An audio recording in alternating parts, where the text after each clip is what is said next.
Glória a Deus. Livro do profeta Ezequiel, capítulo 47.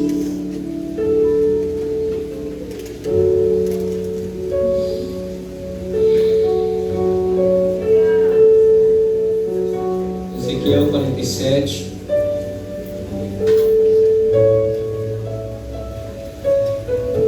Glória a Deus. Shalom, igreja. Graça e paz. Amém. Glória a Deus. Se quiser beber sua água, aproveita agora. Se você quiser ir ao banheiro, aproveita agora. Não perca nada daquilo que Deus vai liberar para nós aqui hoje.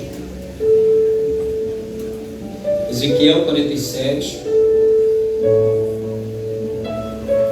versículo 1.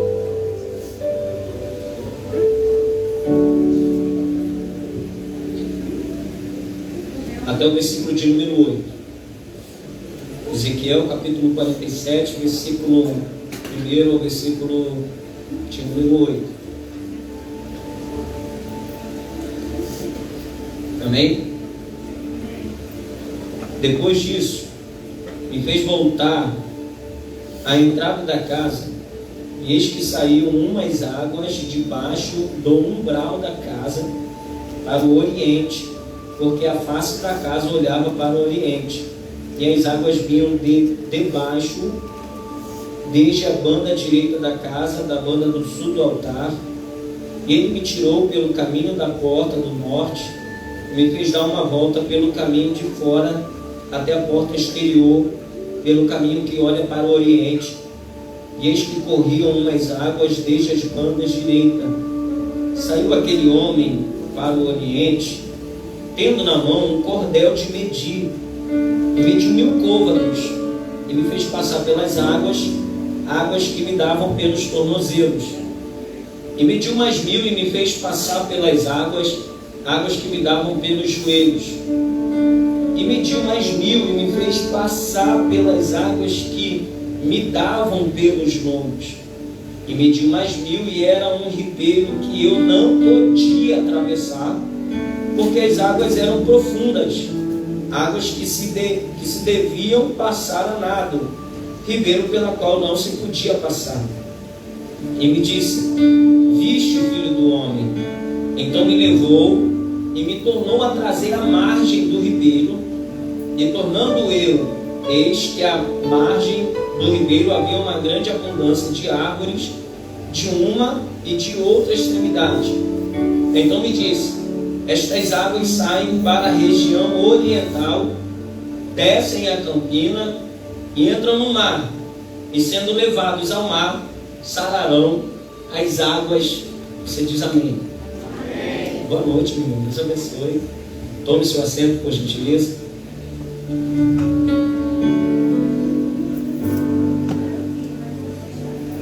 Amém? Tá calor aí? Tá quente aí? Dá para ficar um pouquinho mais quente? Amém? Glória a Deus. O que eu tenho para ministrar hoje, aquilo que Deus colocou no meu coração,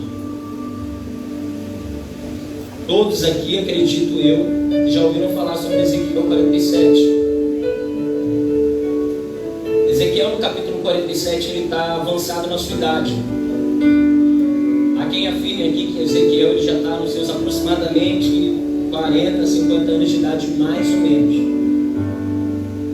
Idade onde um sacerdote, costumeiramente, quando chegava a essa idade, usava mais o seu sacerdócio dentro do tabernáculo do que fora.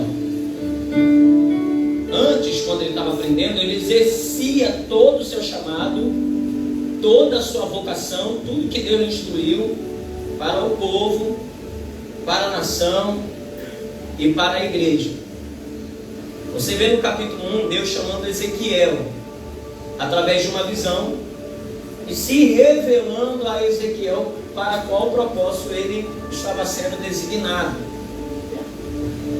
No capítulo 2, Deus dá uma sacudida em Ezequiel, capacita ele, chama a responsabilidade e libera sobre ele o seu espírito.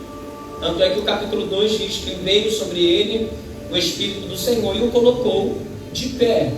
Isso é na posição que o Senhor queria para que ele fosse usado.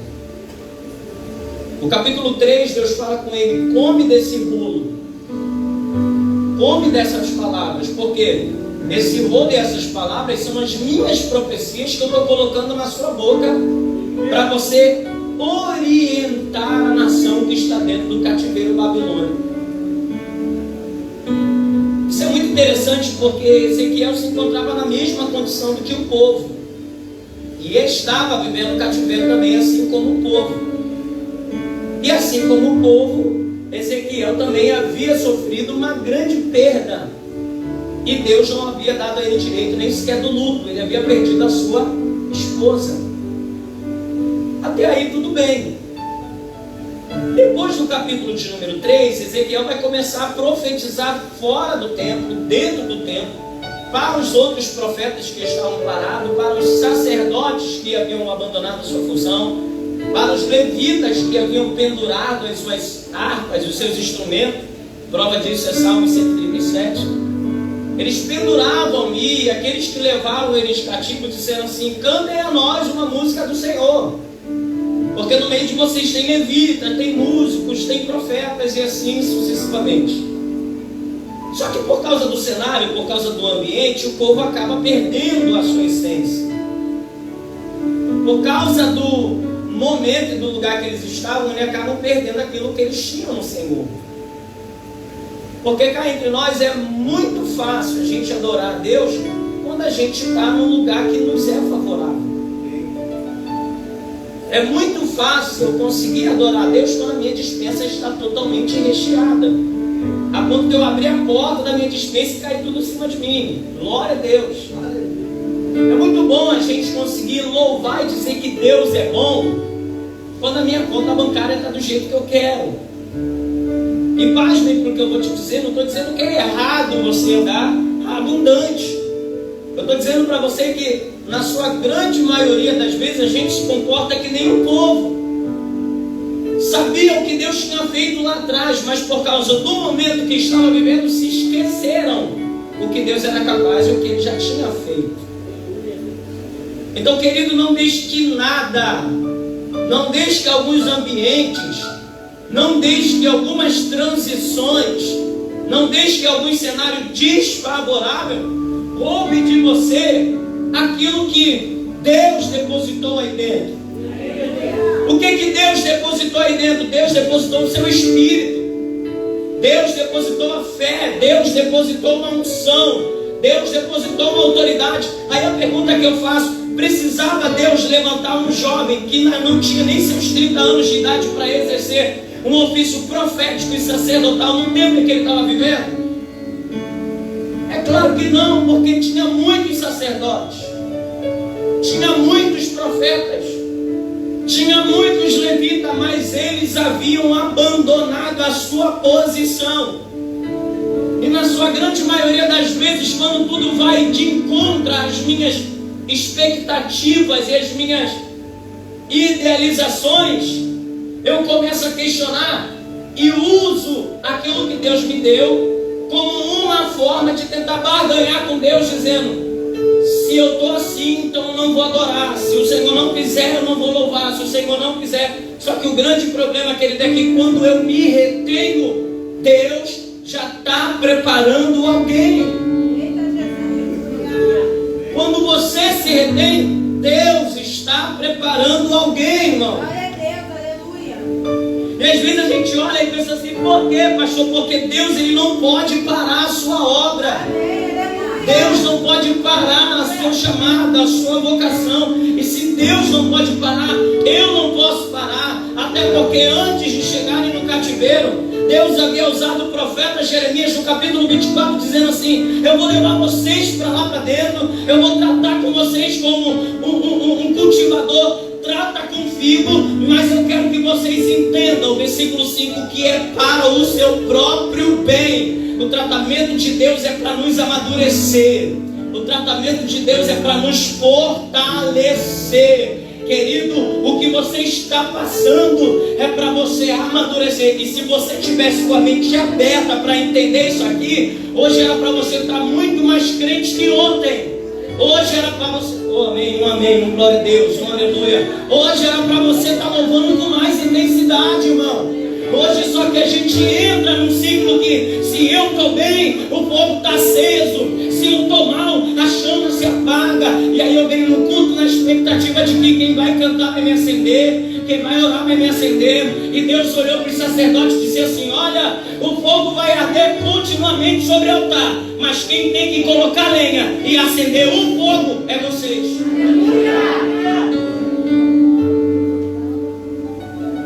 Então, se você chega num lugar como esse e sai como você quer, é porque a escolha foi sua.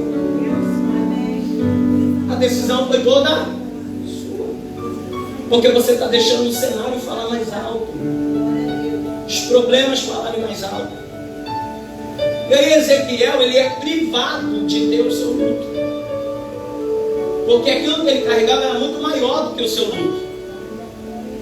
E aí no capítulo 4 em diante, ele profetiza dentro e fora da nação, dentro do templo e fora do templo. Capítulo 8, ele se prostra, Deus levanta ele. Capítulo 8, Deus fala com os sacerdotes, Deus fala com os profetas. Do capítulo 10 até o capítulo 39, é ele pregando para o povo, é ele dando uma injeção de ânimo.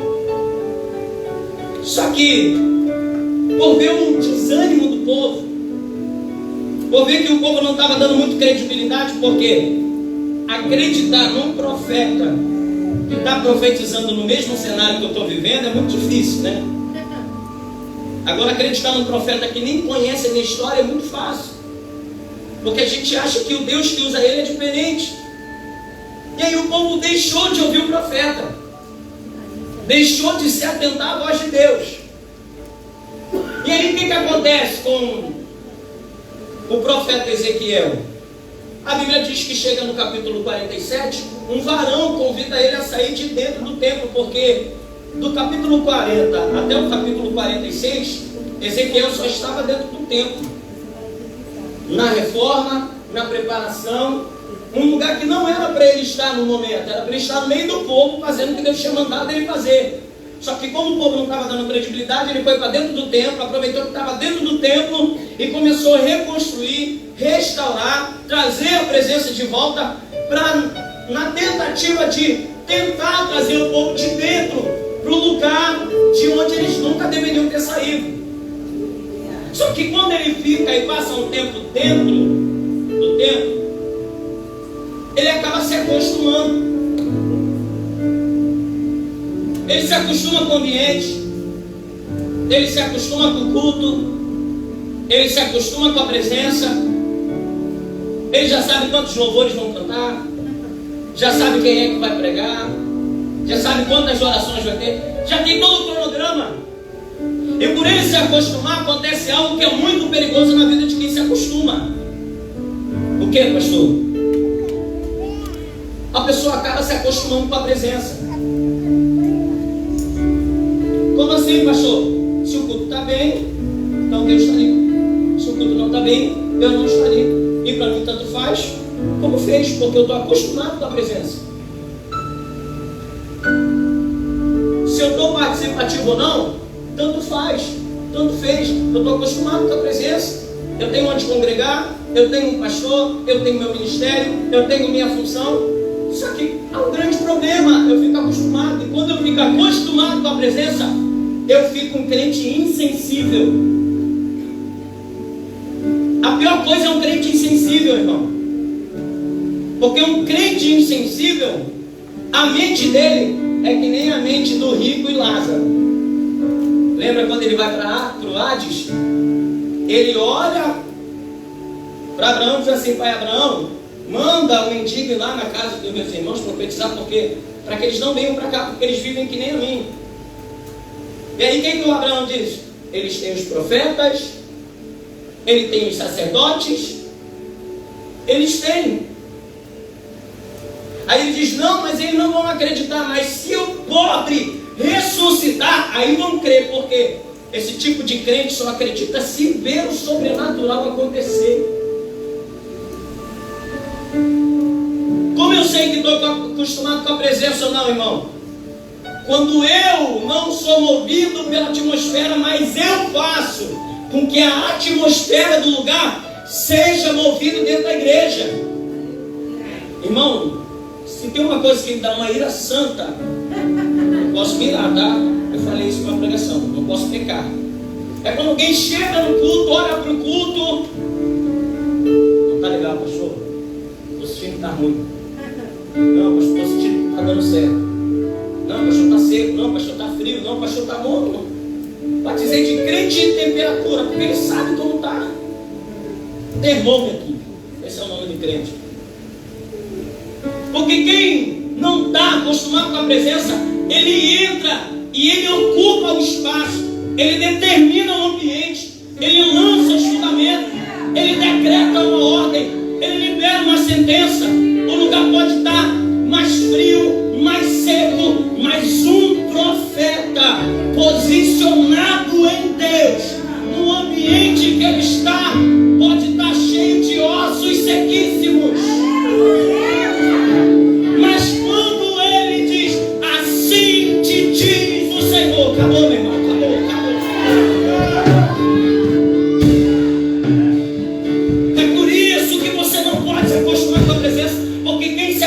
Com a presença, até dentro de casa é ruim, porque uma briga todos os dias é normal, alguém que não se fala é normal, uma enfermidade que vive surgindo, um problema que sempre aparece, o trabalho quando não vai bem, isso é o risco de quem está acostumado. Então não se acostume com a presença, irmão. Deus percebeu como é que Ezequiel estava, e isso era um risco muito grande. E aí o que Deus faz? Deus precisa tirar o camarada da sua zona de conforto. Ezequiel 47. Ele é convidado a sair da sua zona de conforto. Olha que interessante. Para Deus voltar a acender a chama do profeta, foi necessário ele sair da sua zona de conforto. Às vezes é necessário sair de alguns lugares, abrir mão de algumas coisas, deixar algumas coisas, para que Deus possa trabalhar em mim, irmão. Pastor, Deus trabalha no homem. Nós somos o que, irmão? Nós somos vasos na mão do oleiro. Jeremias 18. E detalhe, a Bíblia diz que na mão do oleiro ele se quebrou, irmão. Por quê? Porque se ele se quebra na mão do homem, quando quebra alguma coisa na nossa mão, é normal nosso, é tendencioso nosso a gente pegar uma pazinha, pegar uma vassourinha e tacar dentro do lixo. Mas na mão do oleiro ele olha e diz assim: ah, era só o que eu precisava, era só o que eu queria. Alguém que se quebrasse diante de mim e dissesse: eu estou ruim, eu estou rachado, eu estou trincado, não estou sentindo mais a mesma coisa, não sou o mesmo intenso de antes, não sinto mais o que eu sentia antes. Então diante da mão do oleiro eu me quebro. E quando eu me quebro ele diz: agora sim eu vou refazer conforme a minha vontade e conforme o meu querer. Vai ficar do meu jeitinho, do jeito que eu quero.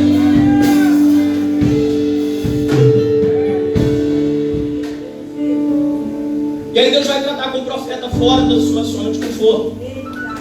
A Bíblia diz, não sei se era uma visão ou não, se era espiritual ou não.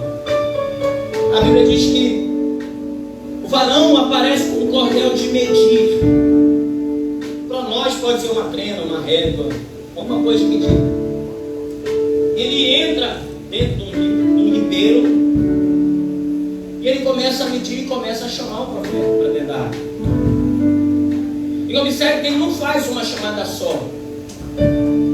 A água ali, a representação da água é o próprio Espírito Santo.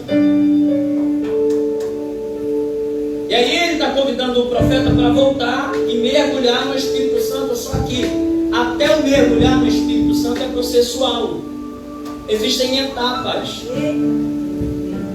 Aí a primeira etapa, a Bíblia diz no versículo de número 3, que as águas davam os seus tornozelos.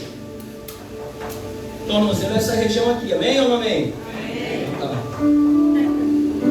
Ele convida para entrar. E o que essa região nos lembra aqui, gente? O texto de Ezequiel 47 é todinho o texto de Efésios capítulo 6, versículo 10 em diante. Não pode comparar. E a gente vai usar muito texto relacionado a isso. Ele entra, e porque ele entra, e a água tem que bater primeiro no seu tornozelo, porque em Efésios vai dizer, capítulo 6, que é água que quando a gente coloca as armaduras de Deus, a gente tem que colocar os nossos pés na preparação do Evangelho da Paz, ou calçar os nossos pés na preparação do Evangelho da Paz. Calçar os pés aqui fala de uma preparação para uma caminhada. Teoricamente, Deus estava falando para Ezequiel, para eu te restaurar e você voltar a ser o mesmo profeta de lá do capítulo 1 até o capítulo 8, é preciso você voltar a caminhar novamente. Quer mergulhar no Espírito Santo? Quero. A primeira maneira é essa, caminhando. Eu quero livramento, eu quero bênção, eu quero vitória, eu quero que muita gente ore por mim, mas eu não quero compromisso. Não quero responsabilidade. Não quero me envolver. Eu quero ir um culto ou outro receber uma oração. Eu quero que o pastor venha uma vez no mês na minha casa interceder. Eu quero que o grupo de intercessão faça um propósito de jejum, de oração, subir ao monte pela minha vida. Não, meu filho, se você quer mergulhar e sair desse estacionamento espiritual que está na sua vida, é caminhando. É dando os primeiros passos. Porque se você não anda, as bênçãos não te alcançam. A Bíblia diz que as bênçãos alcançarão. A bênção só alcança quem está em movimento, irmão. Então se você não mergulha, se você não anda, se você não caminha, se você não assume um compromisso com Deus, vai ser impossível você voltar ao primeiro amor, voltar a ser aquele crente intenso, aquele crente de compromisso. Você precisa caminhar, porque se você não caminhar, meu irmão, é impossível você sentir a água. Caminhar em direção ao ribeiro é se permitir sair daquilo que é terreno e entrar dentro daquilo que é sobrenatural. Foi a chamada de Jesus para com Pedro, lembra, irmão? Ele disse: Senhor, é tu mesmo? Se é tu, manda-me ter contigo. Jesus disse o que para ele? Então vem, meu filho, você tem que sair. Quer saber se é ele? Quer ver se é ele? Quer saber que ele está com você nessa tempestade? Saia de dentro do barquinho e comece a caminhar debaixo de uma palavra em direção a ele, irmão.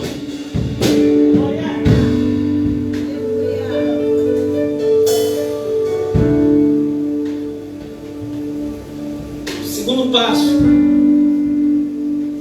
versículo de número 4. E mediu mais 1000 e me fez passar pelas águas que me davam pelos joelhos. Águas que me davam pelos joelhos. Por que pelos joelhos, pastor? Porque pelos joelhos, a luz da Bíblia tem 4 significados.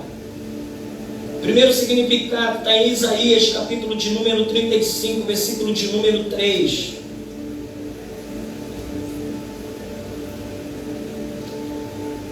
Se você já achou e quiser ler altão aí, só se achou, senão Isaías 35, versículo de número 3. Fortaleçam as mãos cansadas, firme os joelhos vacilantes. Repete para mim, Marcela, mais forte. Fortaleçam as mãos cansadas e firme os joelhos vacilantes. Isaías tinha ministrado sobre o povo. E o povo queria renovo de Deus. E aí ele entra com essa palavra, porque joelhos, à luz da Bíblia, fala de humildade.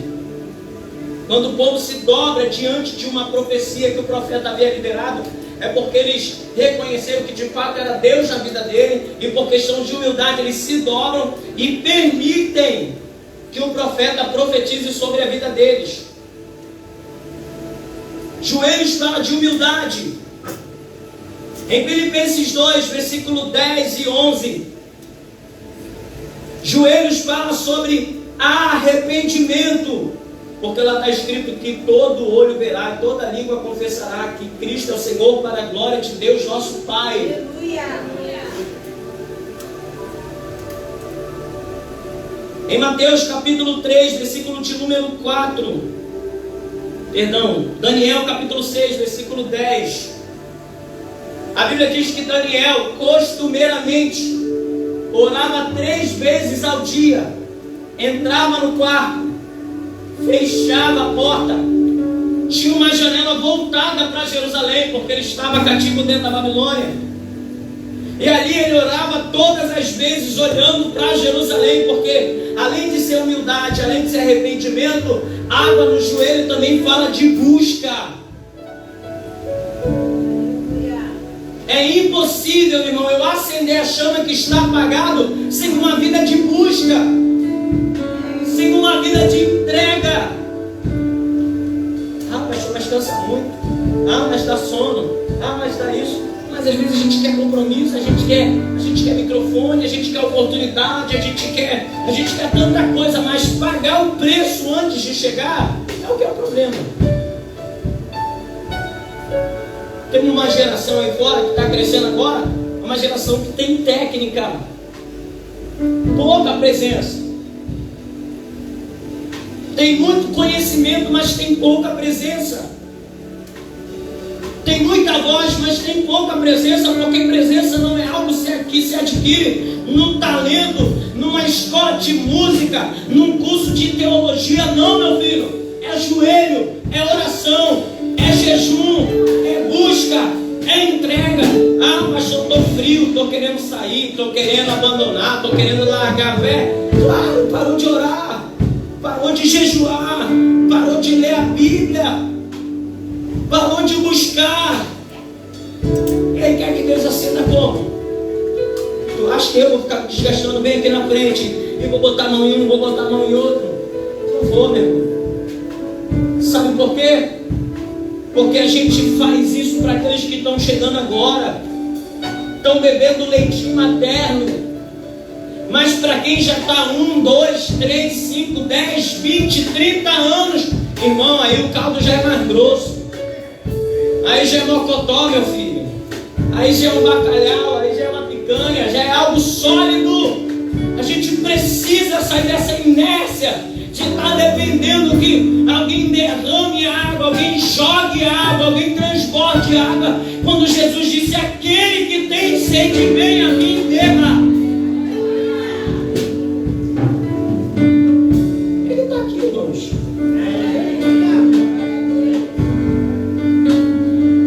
Expectativa de esperar ver o fogo acender, o mover acontecer, para eu entrar, alguém pegar na minha mão. Não, sou o pastor Manuel, entrar no teio, eu entro no pou. Se o profeta ali levantar a mão, eu também vou levantar o pé. Se o irmão no escalo der um soco, eu dou uma voadora. Não, meu filho, Deus está aqui. E essa água foi pregada aqui pela irmã Sandra no culto passado, que a água dele está jorrando aqui nessa casa, irmão. Você só está frio, você só está vazio, porque você quer. Agora, a partir do momento que essa alma começar a ficar sedenta e você dizer: Senhor, vem, derrama da tua água. Eu quero beber da tua água, eu quero mergulhar na tua água, eu quero sentir a tua água, eu quero me lavar nessa água, meu irmão. Essa fonte aí que estava seca vai começar a jorrar. Essa terra que estava aí frutífera vai começar a produzir. Essa árvore que estava com os galhos secos voltarão a produzir. Oh Deus,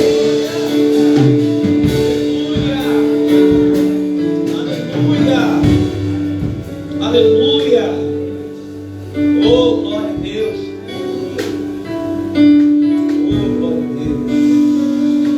Amém ou não amém, irmãos?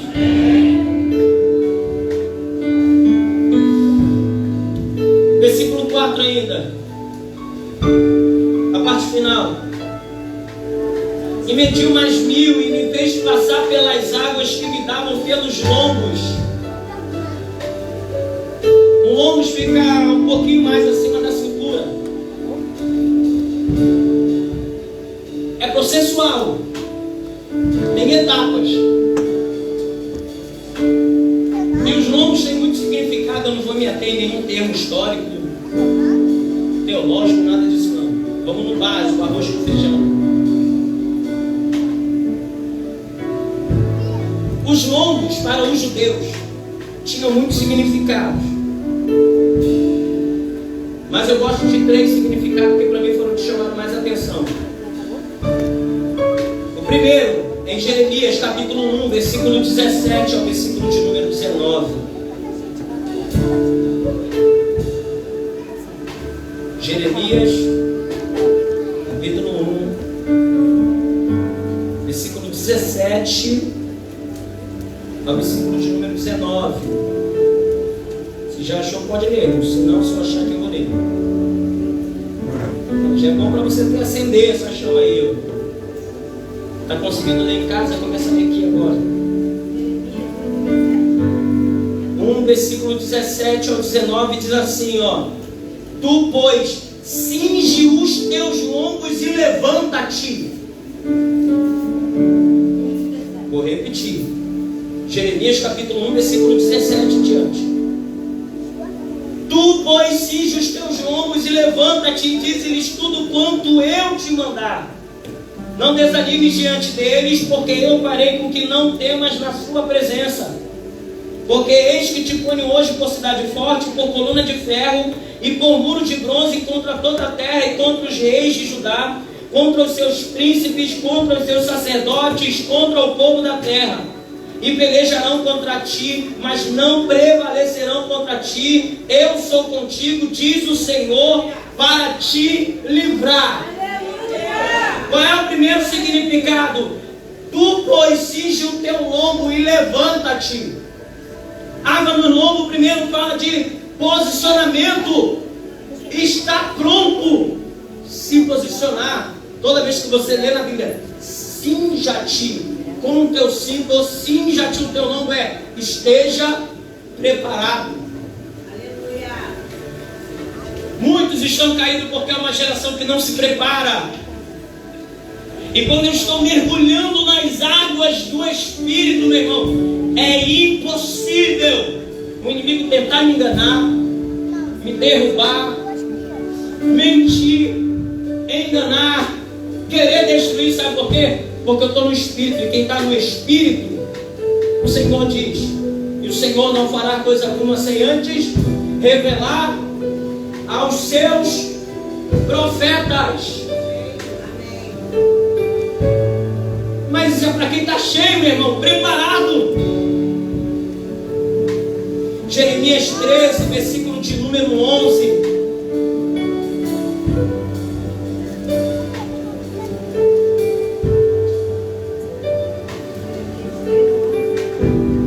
Porque como o cinto está ligado aos lombos do homem, assim eu liguei a mim toda a casa de Israel e toda a casa de Judá, diz o Senhor, para me serem por povo, e por nome, e por louvor, e por glória.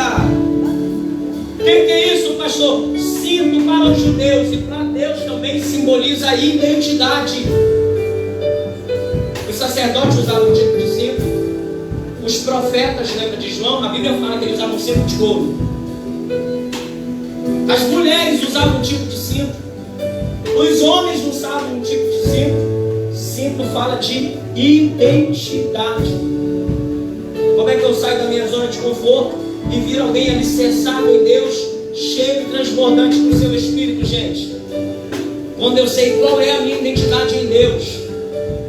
Porque se eu não sei qual é a minha identidade, eu não paro em um lugar, eu não paro em um ministério, eu não paro em uma igreja, eu não paro em uma vocação, eu não paro em um chamado, estou sempre oscilando, estou sempre de lugar em lugar. Eu preciso conhecer a minha identidade em Deus, porque quando eu conheço a minha identidade em Deus, a água flui. Quando eu estou exercendo aquilo para qual eu fui chamado, designado, meu irmão, flui. Se Deus me chamou para louvar, quando eu louvar, pessoas serão batizadas, pessoas serão curadas, pessoas serão libertas. Se eu fui chamado na oração, pessoas serão curadas na oração, pessoas serão transformadas na oração, pessoas serão alcançadas pela oração. E se for a palavra, pastor, as pessoas serão tocadas na palavra. batidas na palavra, libertas na palavra de Deus.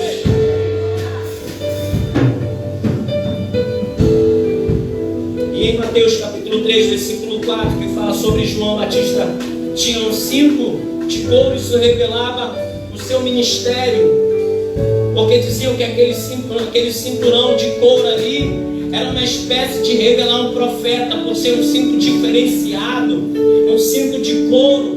Posso aqui eu tentar imaginar que até seja, irmão, ou que não seja, mas também fala de ministério, fala de vocação. Querido, eu preciso mergulhar no Espírito, na água, senão eu não vou saber qual é o meu chamado. Não é a profecia de alguém que vai revelar, pode até revelar, mas a Bíblia diz: busca o dom que há em ti. Busca. Sabe por quê? Porque se eu só me basear naquilo que me titulam, eu posso acabar morrendo, eu posso acabar saindo. Quantas pessoas que você conhece que depois que o homem desceu a unção, a pessoa desviou, a pessoa saiu, a pessoa ficou diferente, porque não era a unção dela, era um jugo pesado. Que se eu exercer ou eu receber aquilo que Deus não tem para mim, eu não vou dar conta. Queira o que Deus tem para você, queira a chamada que Deus depositou sobre você. Para quê, pastor? Para que eu não caia, para que eu não me perca. E olha como é que o Senhor termina dizendo para ele: e o varão mediu mais 1000, versículo de número 5. Ele disse que ele já não conseguia mais andar, porque de tão profundo que era, que tinha que ser a nado, só mergulhando. Lembra que ele estava acomodado e Deus precisava tratar ele? Depois dele passar por todo o processo bonitinho de caminhar, de descobrir a sua identidade, de assumir o seu ministério, de ter uma vida de busca com Deus, agora ele tem que mergulhar. Agora ele tem que mergulhar nesse rio. É uma escolha. O rio está diante de mim.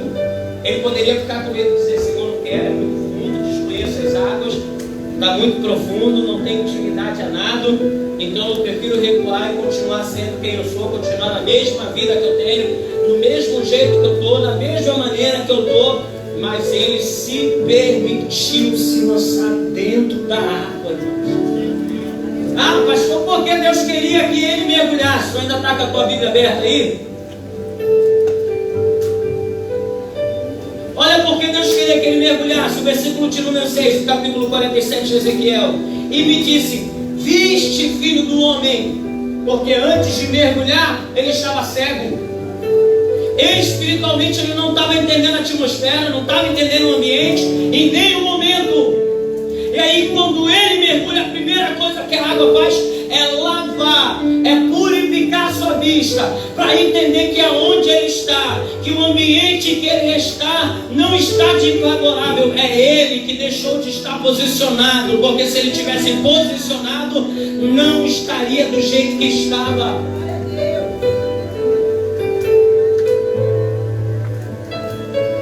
Olha o versículo de número 8. Então me disse: esta água sai para a região oriental e desce em Campina e entram no mar, e sendo levados ao mar, sararão as águas. E essas águas entrarão no mar, e as águas serão saradas.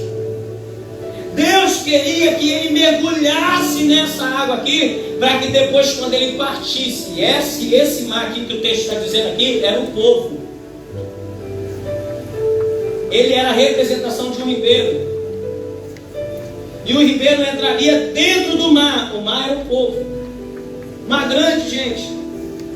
E depois que essa água invadisse o mar que era aquele povo ali, meu irmão, a Bíblia diz: e seriam saradas.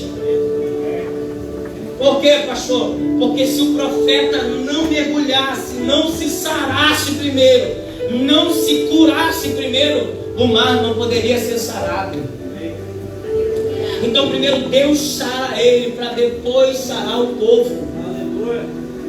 E é tão forte isso que a Bíblia diz que quando ele sai e o Espírito torna a colocar ele na beira do ribeiro, à margem do ribeiro, ele olha para o tempo e vê que a água que ele mergulhou estava saindo de lá de dentro. Espera aí, se a água está saindo lá de dentro, por que ele não mergulhou lá dentro? Porque Deus teve que tirar ele e mergulhar do lado de fora. Acostumado com a presença.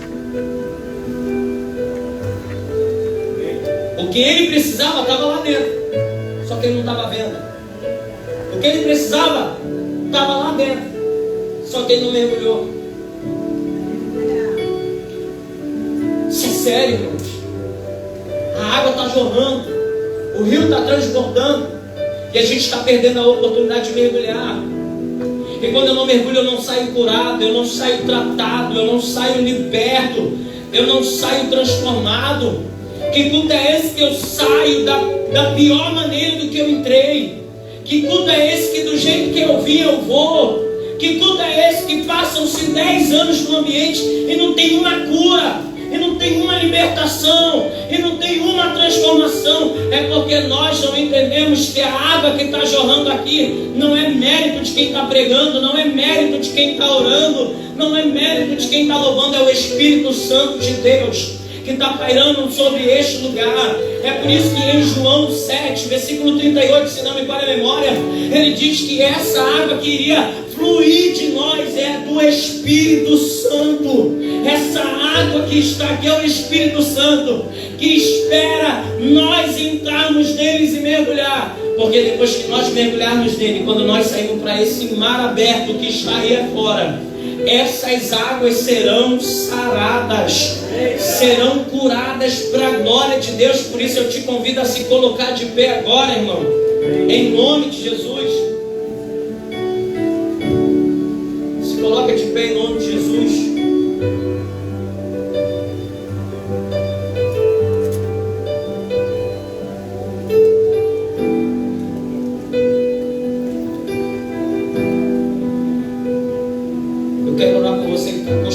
Com a presença.